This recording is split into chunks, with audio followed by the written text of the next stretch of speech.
You wanted the best. You've got the best podcast, the hottest podcast in the world. The Chris Voss Show, the preeminent podcast with guests so smart you may experience serious brain bleed. The CEOs, authors, thought leaders, visionaries, and motivators. Get ready. Strap yourself in. Keep your hands, arms, and legs inside the vehicle at all times, because you're about to go on a monster education roller coaster with your brain. Now, here's your host, Chris Voss. Hi, folks. This is Voss here from thechrisvossshow.com.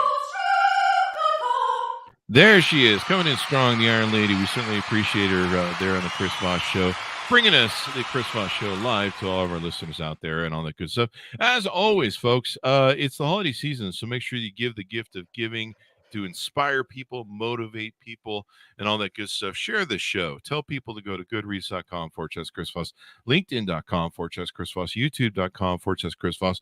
The big LinkedIn newsletter, man, that thing grows like a weed, man. I didn't even know there's that many living people on LinkedIn. It seemed like it was mostly bots, but I don't know. Maybe that's a different website.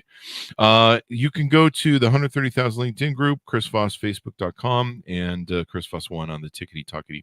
As always, folks, for years we've been bringing you the smartest, brightest people, the people who come and share you their stories, their journeys. As Chris Voss always says, if I can refer to that in my multiple personality state, stories are the owner's manuals to life, or owner's manuals. You can get a lot of manuals, you know.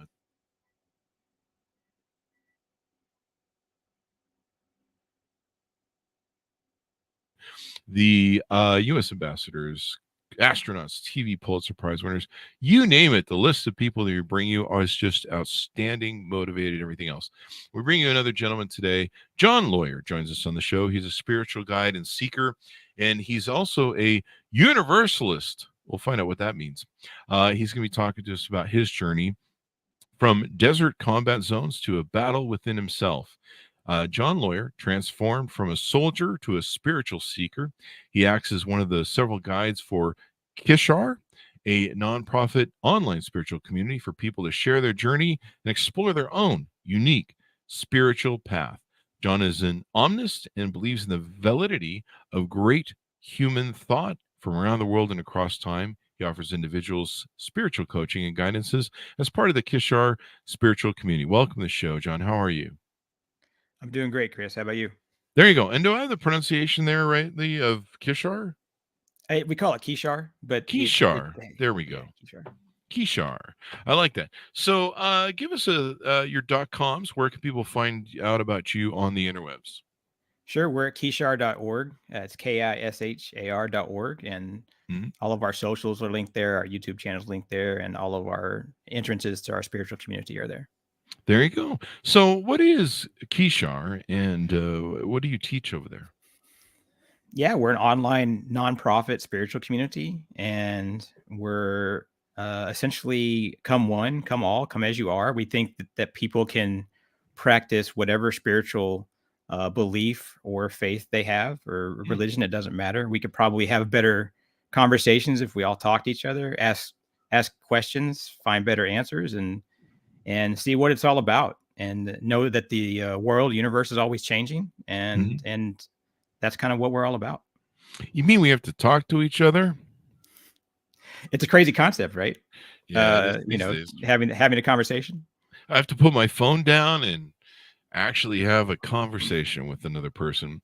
So give us, what was your journey through life? I know you did the military and went through some things. Tell us about your hero's journey through life that got you into what you're doing now. Yeah, I joined the U.S. Army right out of high school. I knew I didn't want to go to college. I thought it'd probably be a waste of time and money for everybody involved if I went to college. So straight into the Army, went in as a counterintelligence special agent. And that was about a year before 9/11. And then got through all my training, got to my permanent duty station in Georgia. And 9/11 happened about 6 months after that. And then obviously my life kind of took a turn. I spent 2.5 years of my enlistment in Kuwait, was there for supporting troops in Afghanistan, was there for the invasion of Iraq when we launched the invasion from Kuwait. And I when I was done being a soldier, I wanted to keep doing what I was doing. So I became a Mhm. civilian doing Mhm. the same thing essentially for the Department of Defense, and spent 18 months in Baghdad. I spent 6.5 years consecutive in Kandahar, Afghanistan, Wow. and doing everything from strategic counterintelligence, like big level counterintelligence, Mhm. counter spy kind of stuff, against foreign intelligence services, and also doing counterterrorism. And then in Afghanistan, I did at a very kind of tactical asymmetric warfare mission to protect Kandahar airfield, which at the time was the busiest runway on planet Earth. Mhm. Planes taking off, landing every 30 seconds. And our unit's job was to keep the airfield green and running and Mhm. protect people on it. And so I did that for 6.5 years consecutively. And that was kind of a unique experience being in southern Afghanistan for that long. There you go. And you won a Bronze Star for counterterrorism options. Yeah, I was awarded when I was a soldier. I was awarded a Bronze Star for counterterrorism ops and counterintelligence work. That's right. There you go. And then, did you have any spiritual or religious inkling back then? Did you grow up with any? I grew up Southern Baptist in Oh, a really? small town in Oklahoma, so Mhm. that was conservative. My parents were pretty liberal and progressive, so that was kind of a dichotomy, right? But Huh. I wasn't overtly spiritual. I didn't really feel God in the church growing up. I Mhm. wasn't on a spiritual path. In my time in the military, I was a very positive person. I kind of led with kindness. I was a very kind person, but Mhm. I wasn't really on a spiritual path at all. Huh. And then, so did you go through some depression, PTSD, or I note here a swamp of sadness that you might have gone through? Yeah, I think that, when you're doing it, when you're, I was working probably 110 hours a week, 7 days a week, for years on end. So like, you don't really notice you're boiling, right? Because it just comes up slowly. You don't realize you're in this pot of boiling water. Oh, really? And so, yeah, there was this low grade trauma that was kind of this constant thing. And then there Mhm. were big events like missile attacks or rocket attacks or truck bombs or, whatever it was at the time, all these big events that happen that are big traumas as well. And so Yeah. that you don't see it necessarily when you're in it, right? You can just see in trees, no forest. Plus, you're in And survival mode a little bit, or yeah, you're just, yeah, active mode, right? You're yeah, reacting and you got a job to do.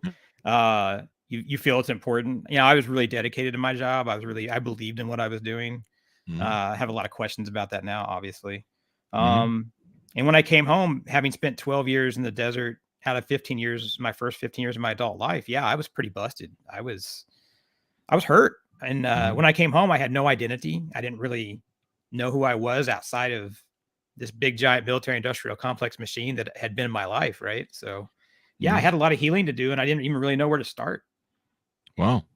There you go. And so, how did you find yourself in what you're doing now from that?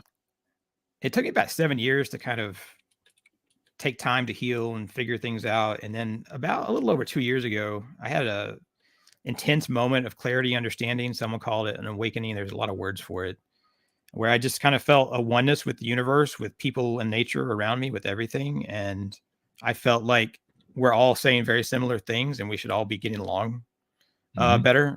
I felt like I should just love my neighbor. And I also had this like profound understanding that the point of my life was to help people help themselves find their wholeness within. And uh, I said, how can I do that? I said, and I kind of had this idea to just maybe I can create a digital spiritual community online Mhm. nonprofit, and we can have a place where we can have authentic, meaningful conversations. Much like you and I are having right now.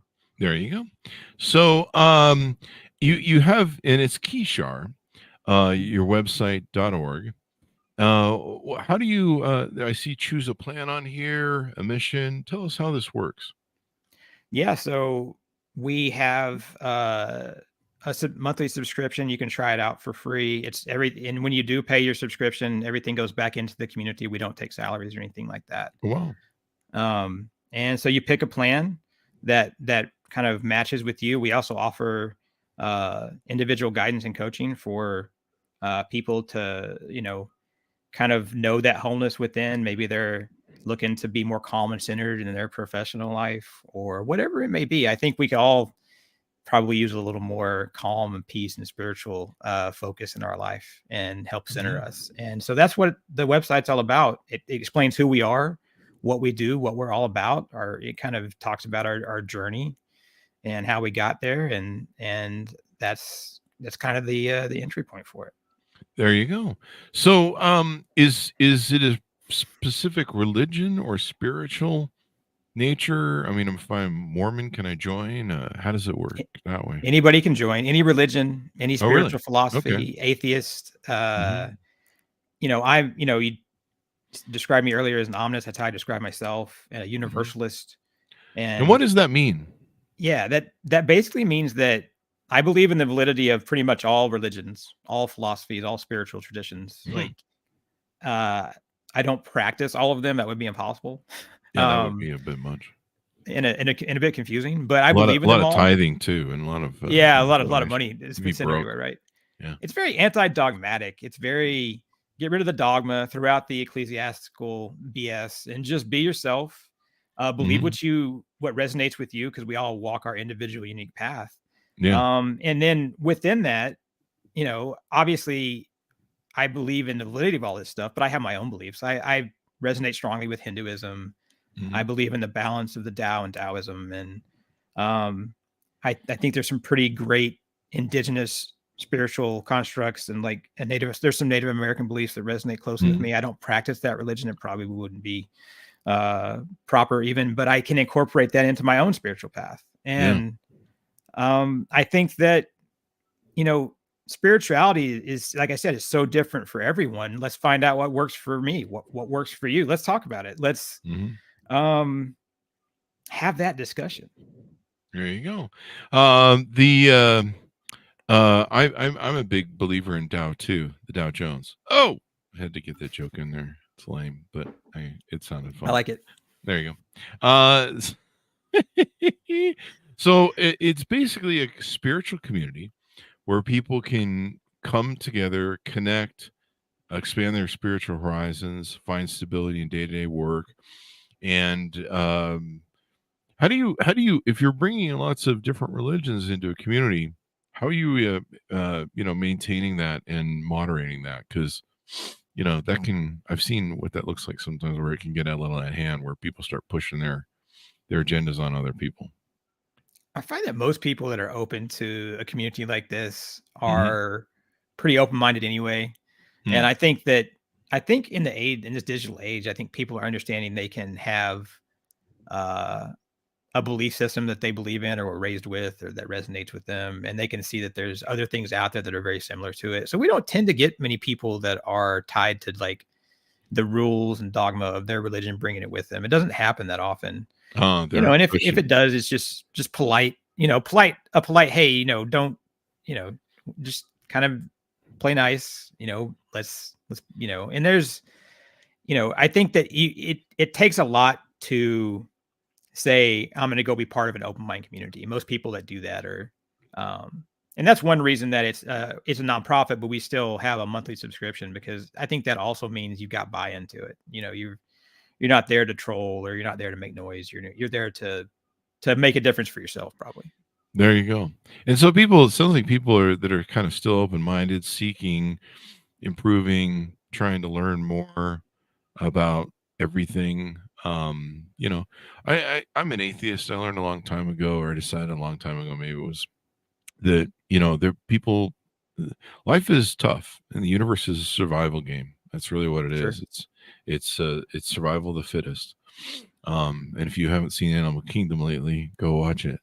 And we like to think as human beings, we're more evolved and we're above that, but we're really not.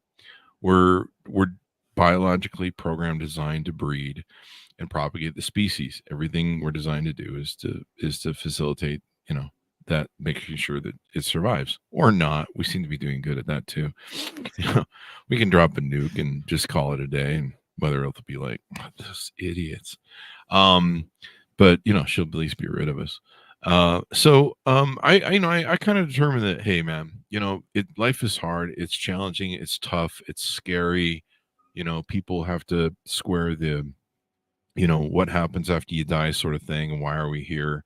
I'm pretty sure snakes aren't wandering around going, why am I a snake? And where's the great snake in the sky? And why do I like rats? Like, I don't, this seems stupid. I'd rather have steak or something, They don't, we're one of the few species who's somehow got this anal ability to contemplate bullshit and try and figure it out. And everybody else is just kind of on their own agenda where it's like, I don't know, man, we know our purpose. I don't know what you guys' problem is, but you guys are nuking the planet. So have fun with that.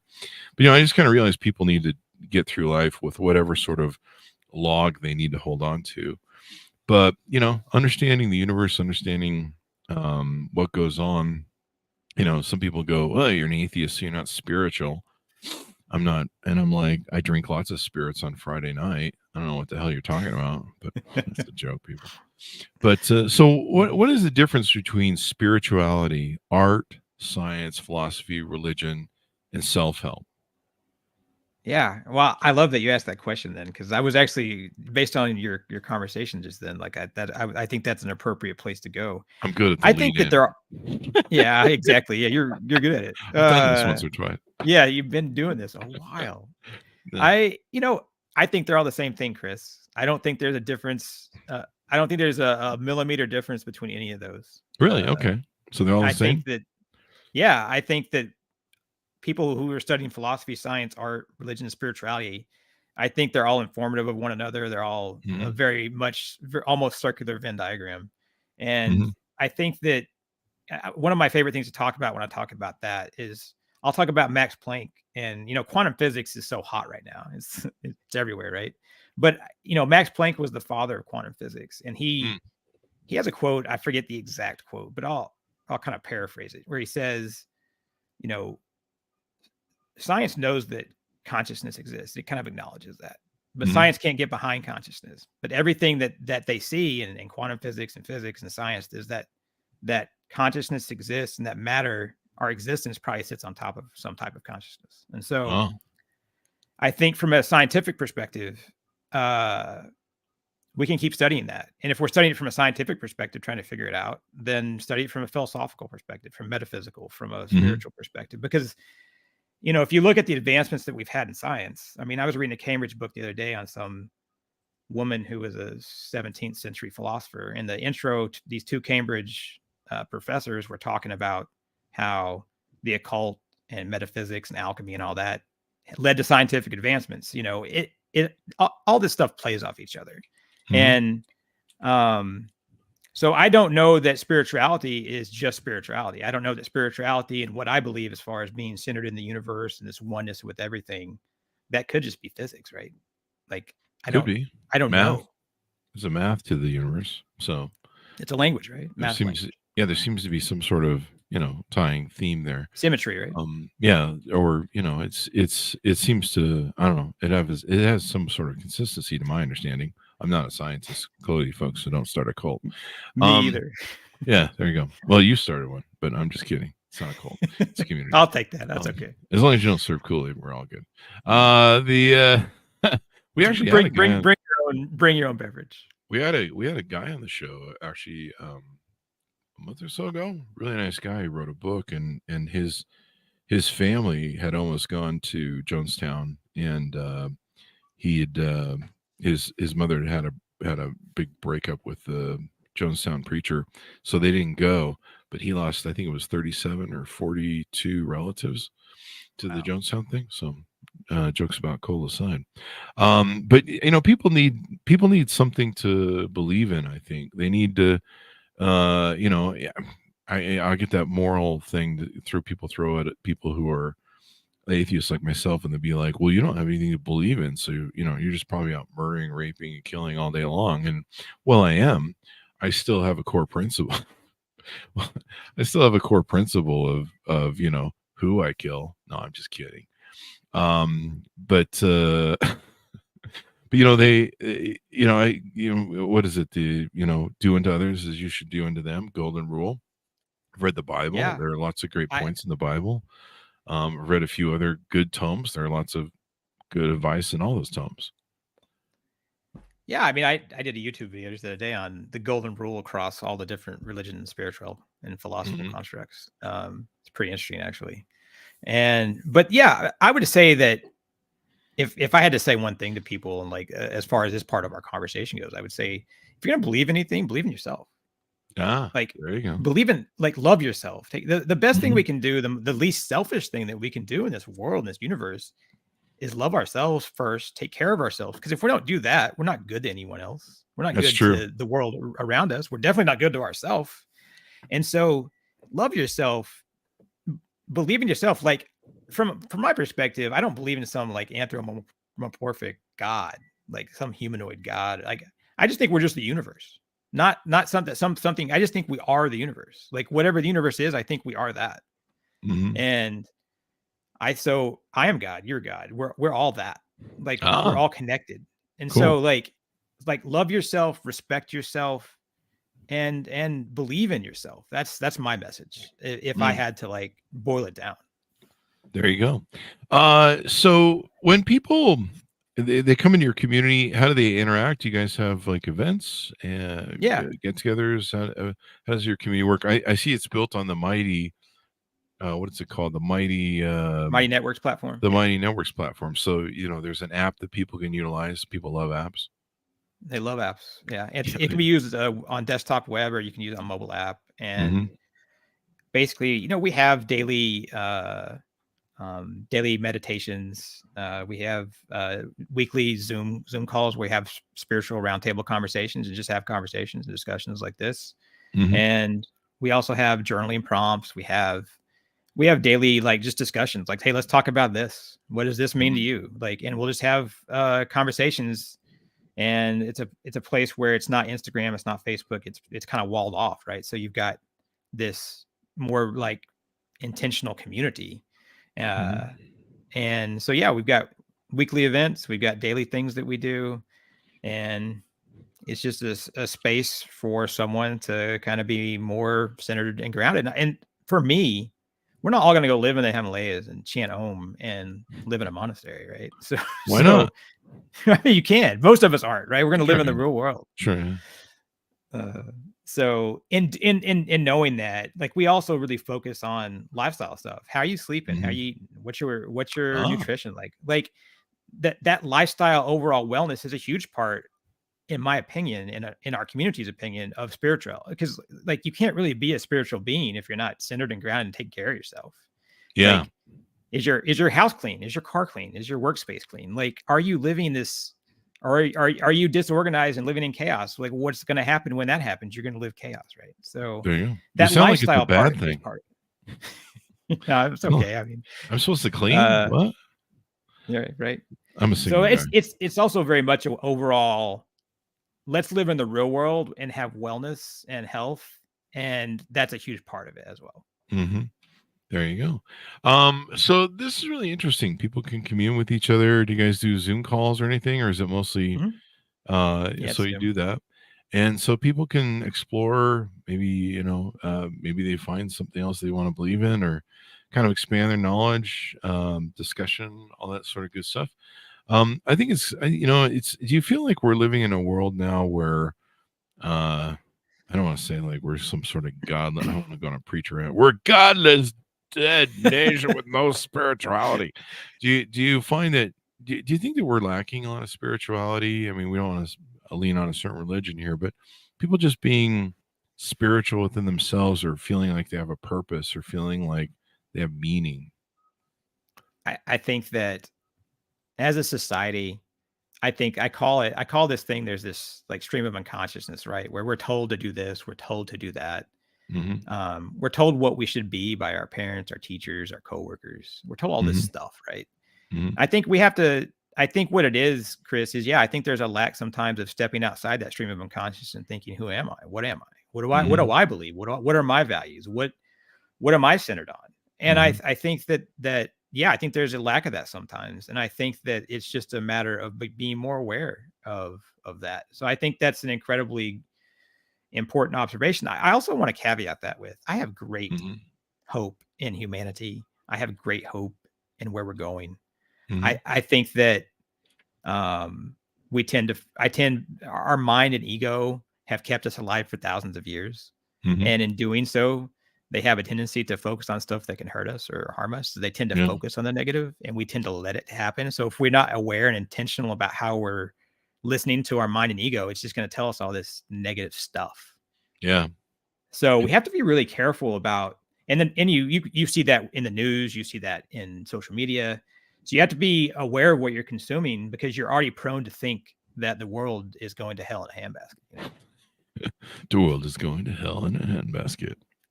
That was our first choice for the podcast title of the podcast. Yeah. That was pretty much it. So there was that. But yeah. I think it's good that there's spirituality out there. I think a lot of people are lost today now more than ever. You know, they see what's going on in the world, the chaos. You know, I think some people over COVID, they kind of started reanalyzing stuff, and reanalyzing, you know, what does life mean, et cetera, et cetera. You talk about something called the stream of unconsciousness. What is that? Explain that to us. Yeah, it's this pull. It's very comfortable. Mhm. It's what we've always done. Mhm. You know, go to school, get a job, go to college, you know, get married, you know, have kids, you know, stuff that, you know, we're obviously going to do, stuff that humans have always done. But I think that it's this conditioning we have. It's this stuff that, like I said, we don't get creative. We don't think about like what's like, I could ask someone, hey, what's your higher purpose? And they might be like, well, what do you mean? Like, well, no, what do you want Earth to do? Like, what do you want to do? Like, what's your passion? Like, what's your, you know, and can you tell me that? A lot of people can't. And then if you can tell me that, like, what are you doing to live that? Like, how do you align that purpose that you think is your purpose with your daily life? Like, I think the stream of unconsciousness is this thing that it just kind of pulls us along. It can be warm and comfortable at times. It can be an okay place to be. But I think that we can kind of, like I said, take a step out of it and think, you know, what do I want in life? Like, where do I want to go? Like, maybe, you know, I think we're capable of doing whatever we want to do, being whatever we want to be. I don't mean that from a systemic perspective. I don't deny that the system keeps some people in a place and it's hard to get out of. But as an individual, each of us can walk out of our pain and suffering. We can walk out of whatever's holding us back, because that's the way our system is built. One person can walk out and make a difference in themselves and where they want to be in the world. Most definitely. It's an interesting journey. I mean, so many people seem to be lost. They worship money. You know, there's the Instagram sort of, you know, they worship everything. You know, they worship whatever crap's going on there. There's, you know, everybody's faking it till they're making it and stuff. And it's just a crazy time. It's a crazy time. So any final thoughts that we have on what you guys do? Pitch it out to us for people on board with you and how they can get involved. Yeah, you know, I'd say that, you know, there's anybody can be more calm, they can be more centered, whole inside. You have light whether you realize it or not. And think about where you're at in life and what you want out of it. Take care of yourself, love yourself, be patient, have grace for yourself. Know that we don't have to chase perfection. Like, it's going to be okay. The universe might be perfect inside somewhere, but in this real world, we're not going to be perfect. That's all right. And I think that's the message. There you go.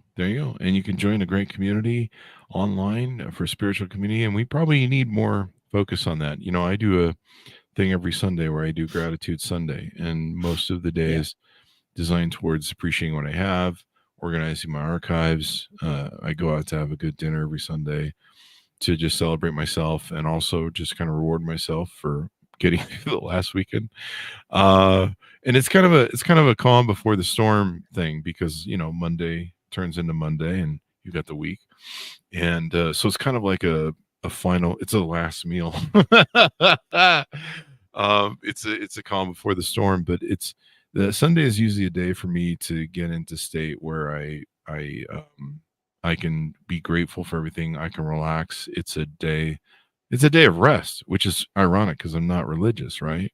You know, everyone's like, Sunday is a church day, you know, and I believe that you do need to have a day of rest. So even though I'm a godless, heathen, murderous, Satan worshiping atheist, I believe in. So there you go. Give us the .com one more time as we go out, John. Yeah, it's kishar.org, KISHAR.org. There you go. Thank you for coming on, John. We really appreciate it. Hopefully we've enlightened people and motivated them to want to do better with their life. Definitely, Chris. Appreciate you having me on. There you go. And Vincent says, so true. And what was the website again? Let's see. When did that come in? That came in at 11:35. So I think you should have it there. I think we gave it just as he was sending the note. So thank you, Vincent, for calling in there.